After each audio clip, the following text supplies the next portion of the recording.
Hey guys, how's it going? Octopus here and welcome back to evercrisis. We're going to be talking about Sephiroth's new banner that just dropped. It's absolutely fantastic. I'm going to go over through the whole kit, things you guys should wish list, weapons that work, and also go over Vincent's ultimate weapon that I wasn't expecting. But with the 1 year and a half, a year and a half anniversary, so many resources.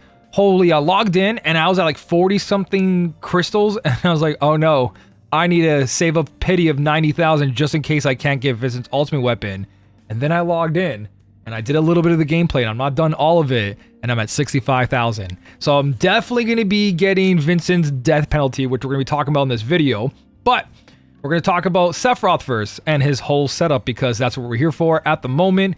Is Sephiroth worth it as a new player and an old player? And all I got to say is yes. Costume wise, love it or hate it. It definitely has a lot of good aspects to it and a lot of weird ones too. Got that Kuja effect where your belly is showing. The face doesn't really look like Sephiroth to me. Like if I looked at someone's artwork or someone said, this is young Sephiroth, I'd be like, nah, I don't see it. Something about the jawline here and the eyes and everything, I don't know. But overall, it looks pretty cool. Sandals are a little off, but it reminds me of like a ninja or something. Like he's gonna pop some smoke, come out of nowhere, stab that giant sword in the back. You know, it looks like an oversized dagger, but it does look really good. So if you like the costume, honestly, if you're a Sephiroth fan, you're most likely going for it because it's not bad. It's just something seems a little off, just a little bit. I'm going to start off with the weapon because the costume is very straightforward. It's all elements 30%, so any of Sephiroth's setups works beautifully.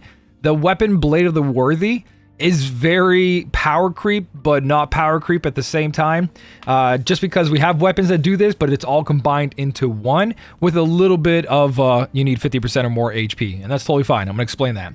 So, starting off with just one copy, even though it's OB1 over here, we're gonna do 650% non-elemental to all enemies. This is an AoE hit with guaranteed 20,000 damage just for having one copy. This is the Bahamut Rod or Bahamut Sword from Cloud's anniversary one, which is really good. You know it's good. And then on top of it, it adds exploit weakness. So for one copy, exploit weakness is going to give you 25% potency increase. Think exploit weakness is just another buff into the element category. So as long as the enemy is weak to an element, exploit weakness will add even more damage to your setup, which awakens Sephiroth as not only just a sub DPS anymore, but more of a sub DPS who adds all these elemental resist down while doing damage. This makes Sephiroth's kit amazing. He won't become your top damage dealer. Like if you compared his fire setup to someone else's fire setup, that DPS is going to do more. But now he's in the game of not just being a sub DPS,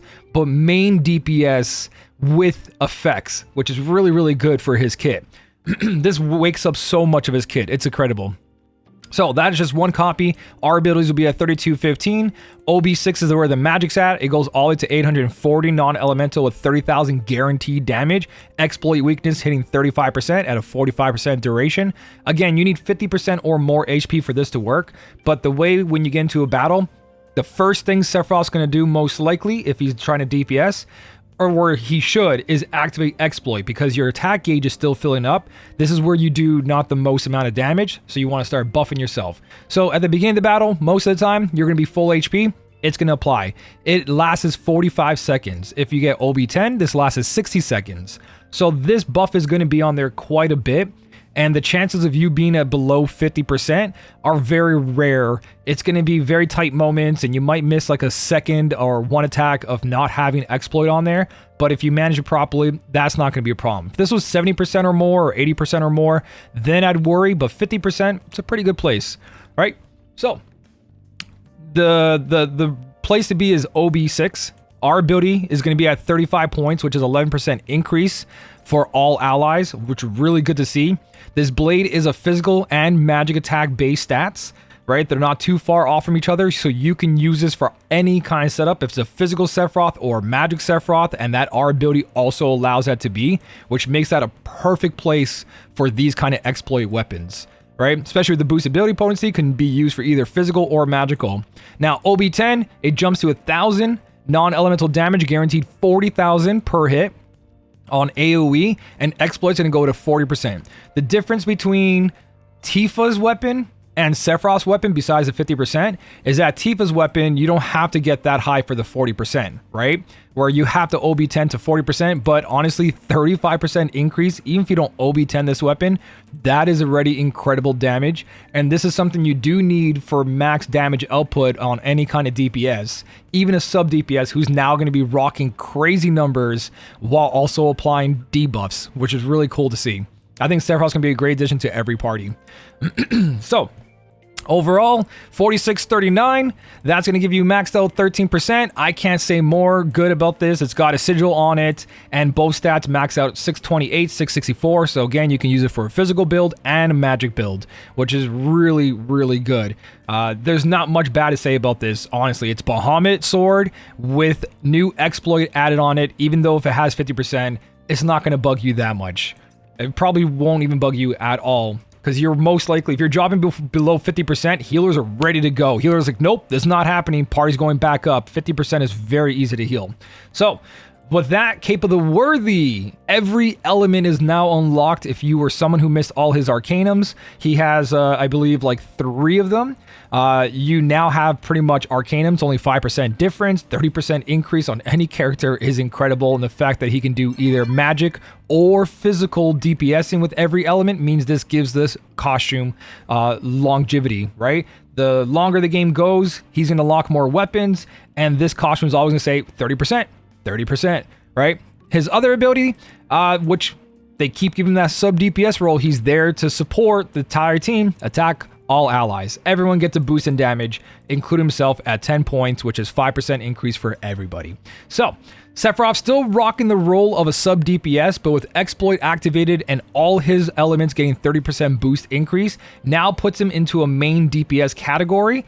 Not as strong as our actual main DPS is, but like I was saying, it's still incredible. So yes, potency over here is only 700% for a weapon like this one where it's fire magic.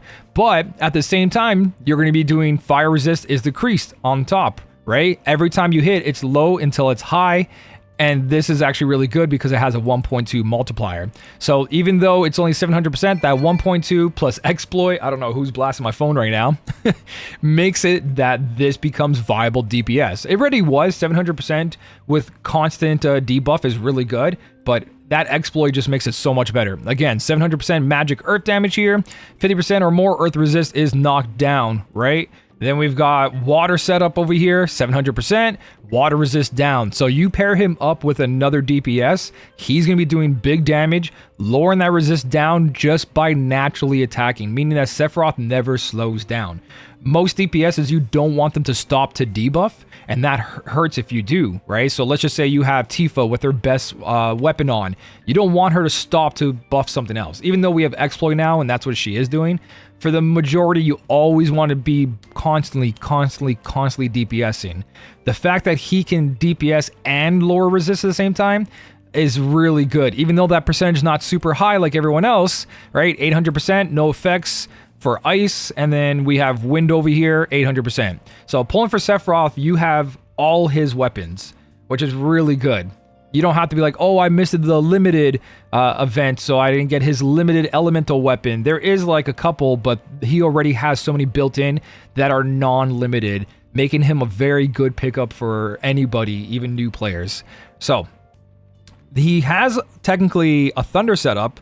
It's just his thunder setup is AoE, I believe, 520%. But with exploit on there, that's really good AoE damage. Very, very good AoE damage and can be used for sub DPS. So I think Sephiroth's kit overall is incredibly good. Exploit, waking him up with all that 30%, giving every single setup pretty much an Arcanum, making Sephiroth a staple as that character that's going to amplify the damage to get through long DPS phases. As long as the healer's covering that defense for magic defense or physical defense while healing, Sephiroth can just go in there with that exploit weapon and his sub DPS and you're good to go. Some situations you do need like Aerith and a Red 13 because Red 13's got a lower magic attack, remove a permanent buff, right, with his limit break, so sometimes Sephiroth's not going to fit in there, but for the most part, unless he is the DPS, again, he can be the main DPS. He doesn't have to be like, I'm going to help this guy out instead, right? It's just comparing his potency to other characters' potency, this is the only thing I see. And yes, I'm going to go to my boy Vincent. This is the only thing I see that really hurts him in a long run kind of scenario. So if we take something like Vincent's, let's grab his earth, lightning, right? 940% potency with a 1.2 multiplier. So that's already 240% difference. Let me make sure there's no branding on here. Yeah, 240% potency difference without the multiplier.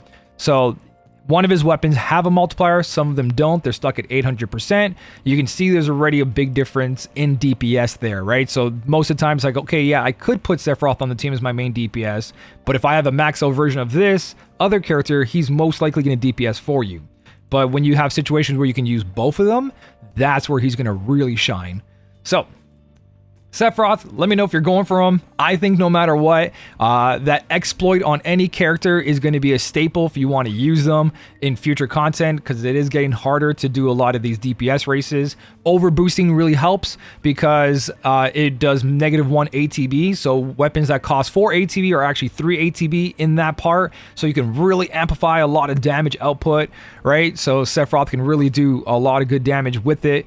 But either way, let me know if you're going for Sephiroth. I think, yes, fantastic. Can't go wrong. But this is here until April 9th. You have plenty of time, a whole month to think about this. So next up is Vincent. I'm so glad I have enough blue crystals to pity this. Or I'm going to have very close. Vincent weapon is going to be cheaper than other characters' weapons because we have a login bonus that's going to be here for the whole duration. I think I read in the notice and we talked about it in stream. See, at the end of the week, right, on login bonus 5, there's going to be Mako Gem death penalty. We supposed to be getting every week for this event. We're going to be getting one of these, which makes Vincent 4 less. If not, 1 less pull, so you only need 87. And we have those draw tickets, these ones, that could be used. So technically, whatever your count is, there's 20 draw tickets, so 2 guaranteed pulls minus 6,000 plus that death penalty, Mako. It's going to make it much cheaper to get this weapon right now. So if you are someone who's thinking, oh, I don't have enough blue crystals, look at the overall. You might. So with that being said, we're only going to need 260, which is 26 pulls. Still a lot of pulls, but is it worth it to go that deep for death penalty? Yes. As a Vincent main, yes. I don't care what you say. But his kit is actually really good. He's got 2 uses, 60-second charge, 2,000 guaranteed damage, non-elemental, physical, and magical stats put together on a single enemy.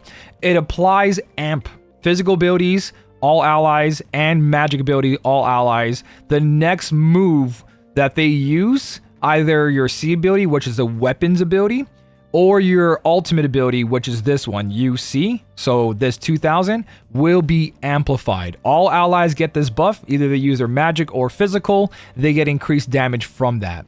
It also increases limit gauge potency by 20%, which is built into Vincent's crazy big limit breaks that he has. It gives him attack 4, magic 4, right? Really, really good. But one of the key things here is this new stream phase ATB. You get all allies ATB plus 3 when stream phase is activated. And we talked about this on stream, and we're trying to figure out which stream phase is. Some said sigil phase. I was a little like, maybe it's the new button that we got for overboosting because the thing's called stream, right? But it's under here, under battle. We go down here, stream phase. Stream phase, there are bosses that enter a special state called the stream phase. When stream phase is activated, a gauge that indicates the start and end will appear at the top of the battle screen. The following are some of the main effects during the stream phase. During the stream phase, there may be continuous advantages effects that benefit the enemy. During the stream phase, the enemy's behavior may change. So basically, whenever an enemy goes and he powers up in like a beige, orange, I don't know, brown bar, where you have to use either like, use ice damage on Ifrit to lower that bar, or fire damage on Shiva to lower that bar. That should be the stream phase. The enemy may use a powerful technique, right? Where they're like powering up. So it's either the one where you have to lower that bar, or they're like, I'm about to use diamond dust, and you see that gauge filling up. You know what I mean? So it's either one of those, according to this help page right here, which means every time an enemy decides, I'm going to do something really important, Vincent's like, let's do this, boys, and throws the ATB to everybody, and everyone just goes bam, bam, bam. So it's going to be very cool to have this weapon just passively give us 3 ATB out of nowhere, right? With things like Air's limit break, ultimate weapon, being able to push a button and get a bunch of ATB, Kate Sith having haste for the entire party, Bahamut Rod going +1 ATB just for healing, and then our new overboosting system that allows us to do -1 ATB. So that new growth stream thing we have, when we activate it for that duration, the character ends up minusing. So something like Nameless that costs 2 ATB will cost 1 ATB. And with all the ATB recharge in the game now, just spam, right? Overboosting, or whatever it's called, overclocking, makes it a bigger strategy, and anything that can give you more ATB is just incredibly good. So death penalty, having amplified damage, and also giving that 3 ATB during those important phases where you got to get stuff done, defense up, attack down, healing, everything, that ATB will come in clutch. So I think it's a fantastic weapon. Vincent, finally, my boy's coming together. He literally has almost every element at a very high potency with an Arcanum. He's got Reprieve in his setup. He's got great limit breaks. And now he's just got shined and polished with a beautiful ultimate weapon. So that is the entire review of the current banner. Again, this event is going to be here for quite a bit. Watch out for every banner coming out. Make your decision once all the banners are out and be like, yeah, I did like Sephiroth. He is my main, but I can't resist Angeal or Tifa or Vincent's kit. That kit is game changing. I'd rather go over there. That way I have a variety of characters and different setups I can use. But from the looks of Sephiroth, you can't go wrong, honestly. I think every setup that's going to come out is going to be really good, and that's why the advice is wait before you pull, because the banner's not gone, it's not going anywhere, and as long as you're passing the non-permanent content, you're totally fine. And currently the non-permanent content is here for 60 days, so no need to rush. I think I covered everything. Hopefully I did. Let me know what you think down below. Thank you so much for watching. Keep on smiling, and I'll smell you later.